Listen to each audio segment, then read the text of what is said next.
I've also just then did some changes to the projectile. Oh, sorry, not the projectile. The slash attack. In my playtest with my friends, we found out that it was a bit OP because you could just chase someone down and spam it. So I've gone in and now I actually I use the speed modifier component on the players. If I hop into one of the players, you can see that that we have in the unit in our stats we got this mod. Um, and I these mods multiply everything. So if I changed my like stamina recharge to 4, it'll actually make my stamina charge at a much higher rate. Um, and obviously if I make it negative, it'll charge at a slower rate now, which is pretty cool. So what I'm doing now is when you use the slash attack to balance it so you can't just chase people down, I actually, you can probably see it there actually, you can see that the movement speed temporarily gets increased to 2, which was reasonably simple. If I hop into the slash, or the melee attack, where is melee? Melee, there we go.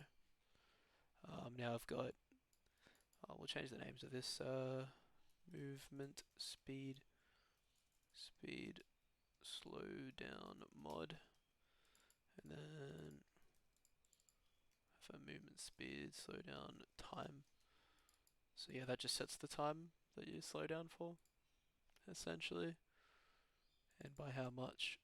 And yeah, I just pretty easy. Just have a little coroutine, just to very simple stuff. Sets it and then waits and then unsets it.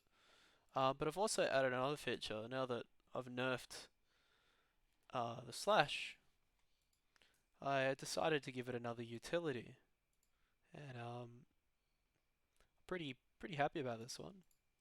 If I set myself up here to slash, and then I send a projectile, I can actually bounce a projectile back and deal damage now, which is pretty cool.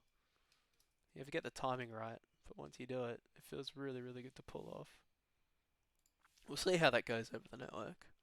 But that's quite simply done by inside of where is it? Oh, I'm inside the melee attack now. Now I check if deflect projectile is enabled, and if that's the case, it'll try and get a projectile, and then if it does, it'll do a vector2.reflect, and then change the caster.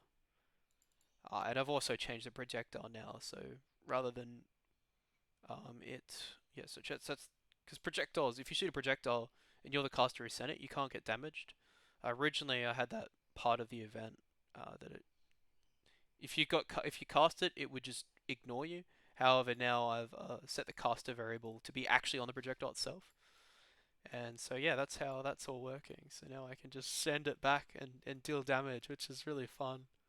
And because I'm using reflect, obviously if I like changed the angle I'm facing to be a diagonal, and I come down and I go to shoot a projectile.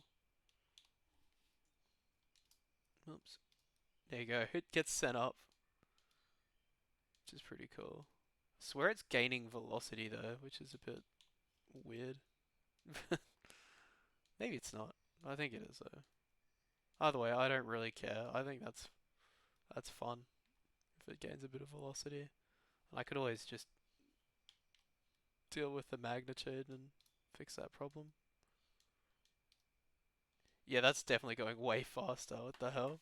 It's like doubling in speed. I'll go and adjust that actually. But I think setting that projectiles faster than they come in, the classic tennis rule. I think it's a really fun feature to have. Anyhow, see you later.